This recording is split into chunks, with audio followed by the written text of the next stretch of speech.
Hello everyone! Welcome to the next round of the VFC 2019 season. We are here at the Hungaroring in Budapest, a track I really struggled with, but first things first, let's start with the qualifying. Alright, preparing the exit of the last corner for the better speed. On a start-finish straight, 7th gear now, top speed around 310, pretty much on a limiter, braking at 100 meters. Pretty good, clean entry. Maybe a bit slow on the exit, but okay. Turn 2, 50 meters braking. Quite a bit of wheel spin on the rear end. So going towards turn 4 now. That was okay. Could have been faster. Again here, wheel spin in 3rd gear on the exit of turn 5. The chicane. Not real confident there. Lost a bit of time there. Now the past corners took much of the curb there. Now my teammate on his in lap moved away pretty fast. Thank you. So again here, missing the apex, the penultimate corner. Again a bit too late on the brakes. Lost a bit of time there again. Now this be patient on the throttle, and now we're back, and 1:15.1, around a second slower than my fastest time, so P8. Not the position I would like to be, but yeah, the lights are going on, and the lights are out. Away we go. Great start. Randall left behind me immediately, now choosing the best line, the best position to gain one more place. I took the outside line, which is pretty much a good decision. Unfortunately, I was not able to get Peters into turn 1, so I thought turn 2 maybe. He closed the door, I changed the side, but yeah, I lost a bit of traction and ran out of road a bit there, so I was unable to pull it off. Now here I was quite a bit distracted by the guys in front of me, so I again lost the place and get back to 8. So again behind Brandl, tricky there. Wasn't sure what he was up to, but I tried to to take advantage of it. Didn't work, but also because I struggled with the understeer. Yet the dirty wind is also here a very big factor, so the car is not as good on the front end as it is in free air, obviously. But now, preparing for a good exit to attack Randall for 7th. He doesn't want to give me the tow, but on the other side, losing it from Peters as well. Yeah, I was not close enough, so just be patient. I mean, we have 52 laps to go, so, or 50, in total, I mean. So just be patient, maybe one of them will do a mistake. We have some sausage curbs of death, like this one, for example. So just, be patient and keep going for the gap, for the position. Maybe one spin or anything would happen. Can happen that I can use that to my advantage. But from that side, it's real difficult to push. Now you see, I touched the sausage curb again, which also is deadly. I did because the car understeered. I turned in and broke and so on. So I did everything I would have done on free air. But as I said, I keep struggling with the understeer. So now I'm so much closer to Brandl using a slipstream.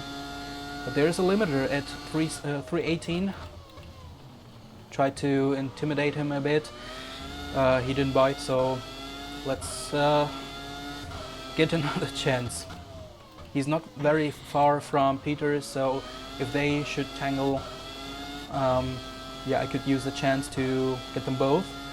Or if Peters make a mistake, I will be right there with them.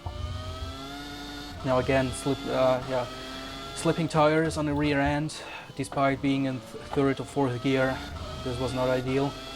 I don't know. I felt really comfortable in the morning and yesterday in the evening by skipping, having a drink with my friends, and instead practicing for the race to be as good prepared as possible.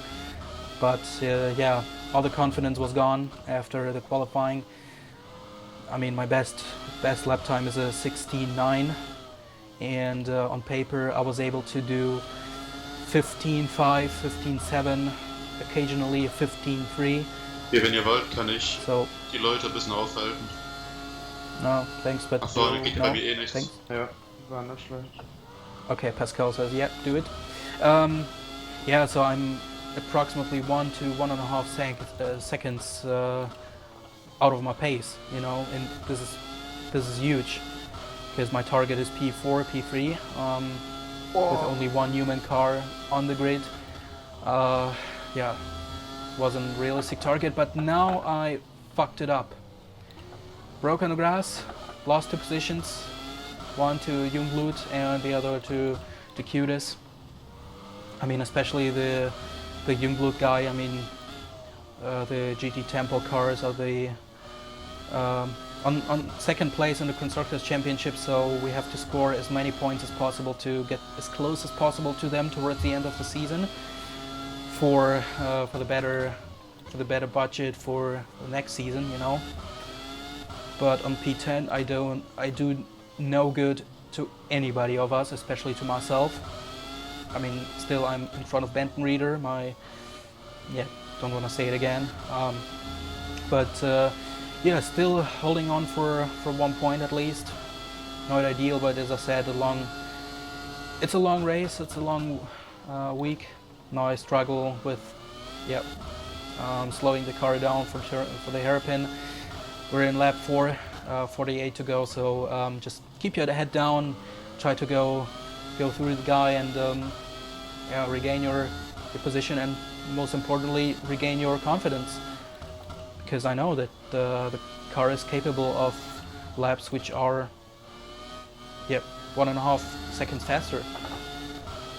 Now, Marvin Schumacher doesn't know what was his plan, because he was definitely too far away for a too narrow corner in a chicane to give it a try. But didn't bother me a lot because I was focusing on the Cutis, and now I saw that Schumacher Unfall, Kurve 11, Ausgang. Exactly. So this was a moment which wasn't really good. I mean, I was speculating for safety car, so that's why I... Okay, ja, ich halte vorne ein schönes Feld zusammen, fahr 16.2. Okay. That's why I pit, because... Auto rundherum, hellblauer Schaden. Because I was hoping and speculating for a safety car. And unfortunately I did the wrong settings, because now I see tires no change. Ich pushe überhaupt nicht. And that screwed everything up, because all I wanted to do is to roll the dice and, you know, just win the track position when everybody tries to pit. Maybe not at this early stage, but having better or fresher tires. So I was speculating for it and hoping to... Ich glaube, ich habe gerade mein Rennen in den Sand gesetzt. Yeah, you did, bro. Der hat vielleicht einen Unfall gehabt, aber der fährt weiter. Yeah, you did, bro. That's exactly what happened. Weil ich direkt vor Pit Entry war, bin ich in die Box gefahren. That was my plan, Safety car gehofft. Hoping and waiting for the safety car to come out. Now I find myself in penultimate place with 72 liters in my tank. Ja, das ist noch drin. And the tires were not changed. So pretty much, all I had to do is maybe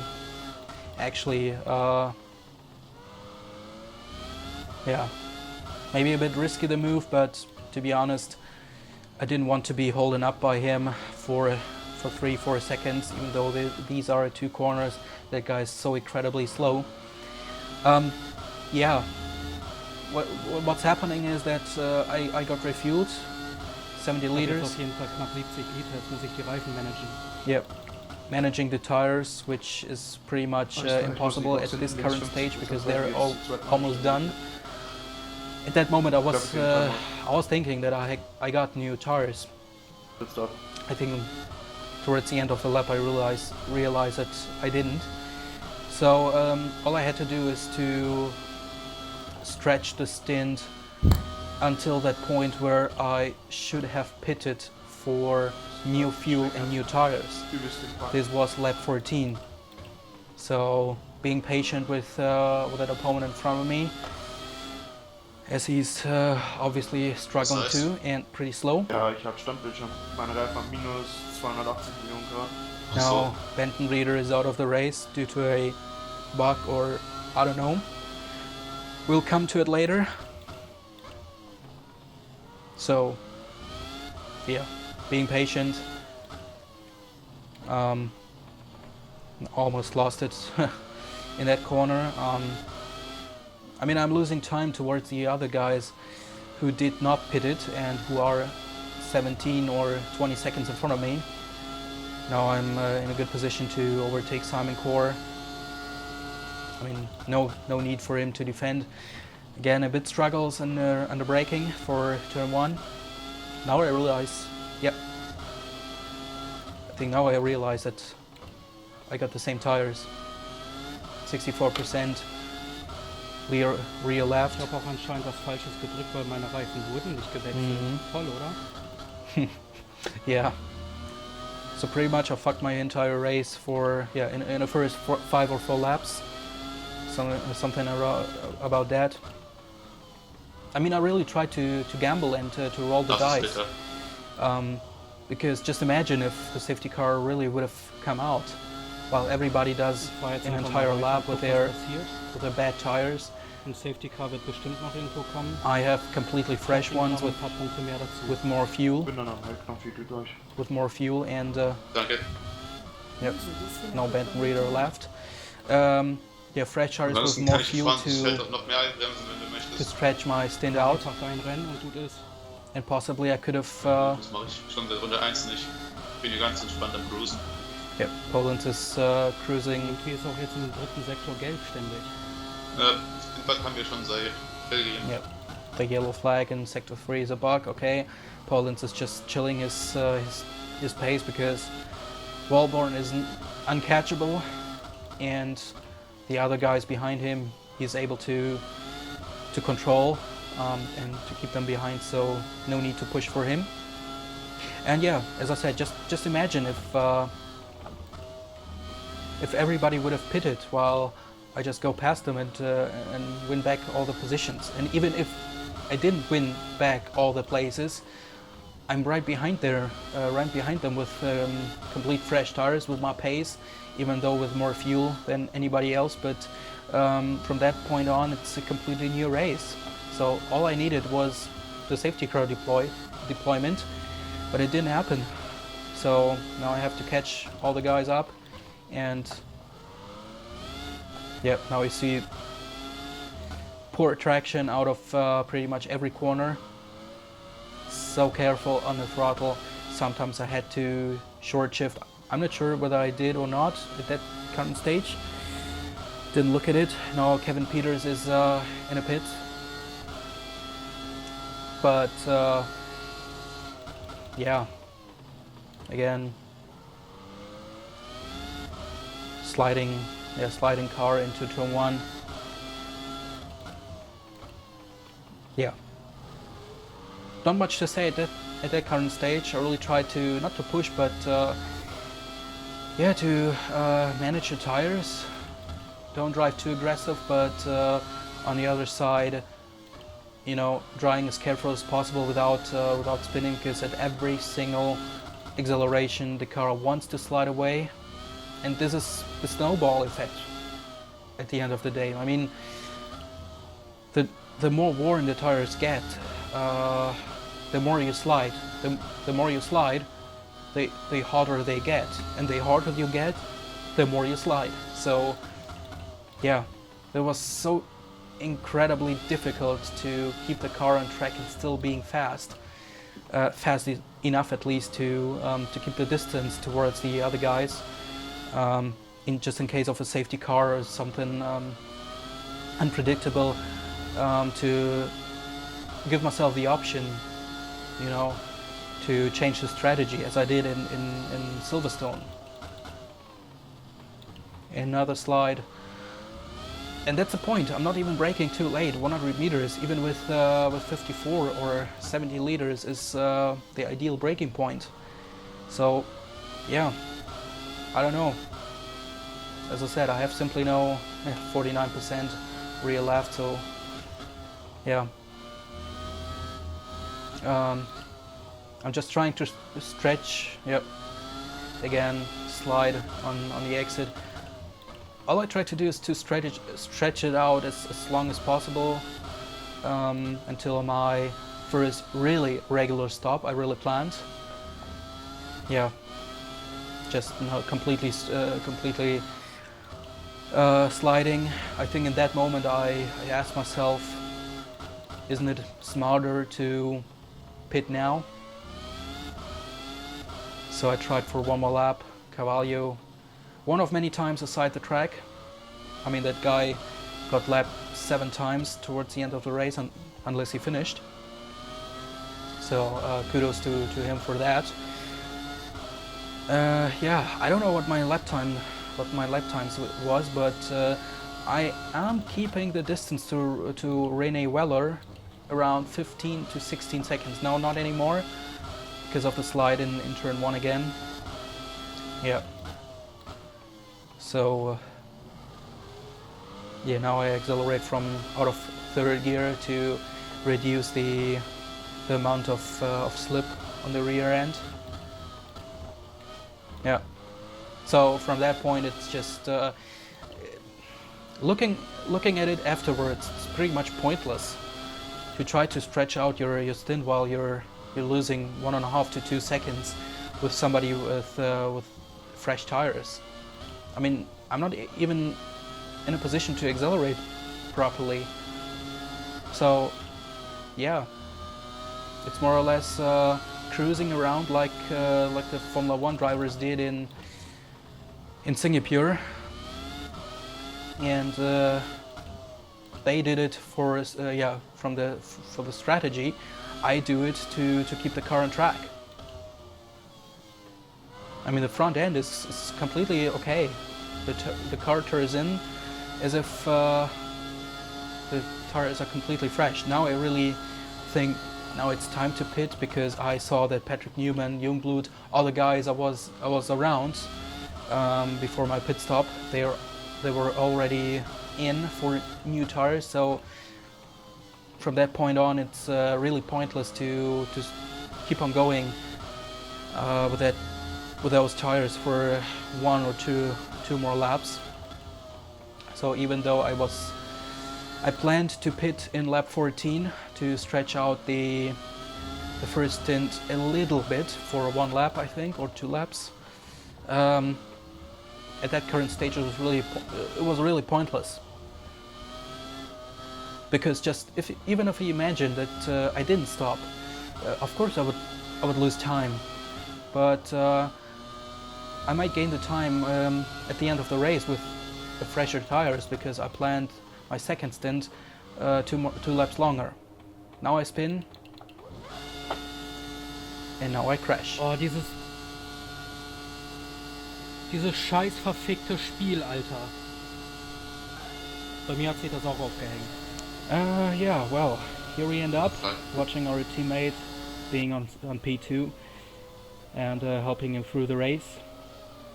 Yeah, absolutely frustrating. Absolutely frustrating, I should say. It's amazing. Just spun off and the game crashed, just like it did in Spa. You know, I skipped going out with my friends, having a drink, and yeah, I rather continued preparing for the race, working on the setup. So did I. Yeah, today in the morning, just woke up a bit earlier to be well prepared for the race, and yeah, all the hard work for the birds. I mean, I struggled anyway, but We're gonna talk about it in a minute. So it seems like it happened to, I think, 2 or 3 different guys as well, just, you know, being on the grass and the game crashing. Yeah, I don't know. We should really analyze what's going on with the game, but yeah, no, it is what it is. I really kept struggling because just look at the track. I mean, you have so many sausage curbs which A, are simply idiotic, and B, it causes you, or it forces you to cut even more than rather you know, not to cut. I don't know, just look at this corner. I mean, as long as you go over it, it's pretty likely that you will lose it completely and crash into the wall. You cannot just drive over it or just avoid it completely, because in turn 11 there's a wall very close. So if you try to avoid it, some millimeters might be decisive over crash or not crash. The same here on the exit of turn 1. I mean, there is some artificial grass in between. This slows you down because it's kind of lower than the track, so your car basically falls down with one place, with one side, but then it's completely idiotic, and I will say some bad words about this track to the people who choose the track to drive on.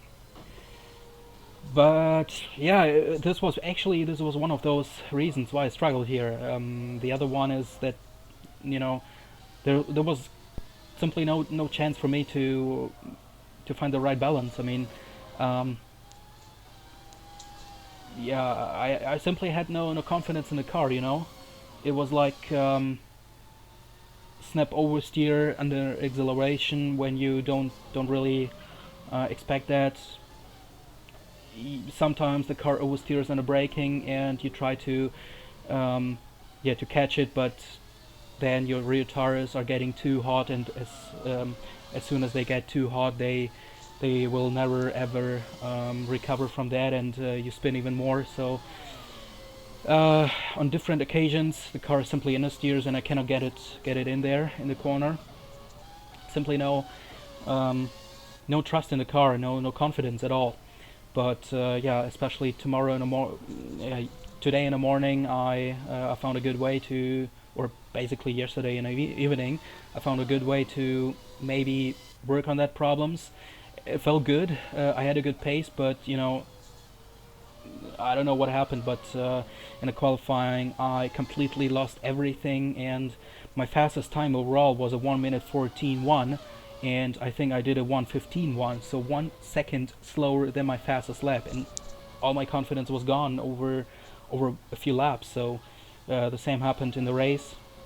I don't know which lap it was. It was in turn 5. It was my mistake. Obviously, braking on the grass is never a good idea, but yeah, basically this was pretty much the outcome, because starting from P8 in the middle of the entire midfield pack and fighting your way through with our very short gear ratio, I had to choose for a better pace, so it was a compromise. Yeah, I took with confidence to be P3, P4 in the qualifying. Yeah, so I was unable to overtake on a start-finish straight, and later on, you know, my not spin but my mistake, and yeah, then I saw that guy behind me spinning off. I thought he crashed, so as long as I was right in front of the pit entry, I decided to pit just in case of, or because I was sure that he crashed. So safety car is pretty much likely here, and it turns out that there will be no safety car because he didn't crash.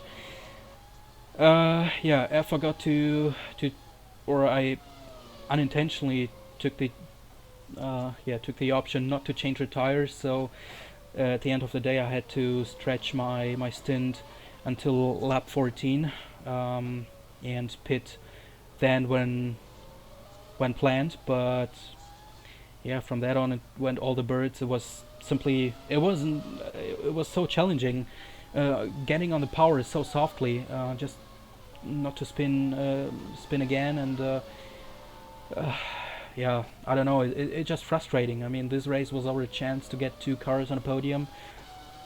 We blew it because we have only one now, and he's currently on P2. Peisler is on P3, far behind, and obviously the leader and championship leader, who's about to wrap it up for himself, comfortably in the lead. Of course, in the best car, it's not that hard to be the fastest guy, but nevertheless, he's doing a good job over the entire year, so the title is well deserved. Yeah, and he just has to bring it home. He needs P3 to secure the title, and it looks like he does more than he needs. And yeah, Poland is just cruising in behind because there's no chance to keep that guy behind, or to just yeah, be in the same pace with him. Yeah, and now I will keep on supporting him through the race, and yeah, if we get 1 car on the podium, or at least in to finish the race, it will be a good day.